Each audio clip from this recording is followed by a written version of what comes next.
понедельник. Я себя так чувствовала отвратительно. Домой пришла, померила, температура 38. Домой еле дошла. Ну, я сразу пришла. Мне, что хочу сказать, к следующему понедельнику я абсолютно себя отлично чувствовала. У меня и насморк прошел, и кашель, все прошло в течение недели. Таблеток я не принимала. Единственное, мне невестка делала 2 раза на ночь вот это вот гипоперлекса, какой-то чаечек. Вот, и все. Больше я ничего не принимала.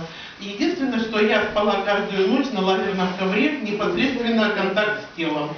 Все. Поздравляю. И еще хочу сказать, давно собиралась поменять домашние очки дома. Наконец-то решилась. Пошла, у меня минус 2,5. Но я себе домашние купила уже минус 2. Отлично. Аплодисменты. Спасибо, Наталочка, спасибо, дорогая моя. Вручаю вам по торжественной аплодисменты.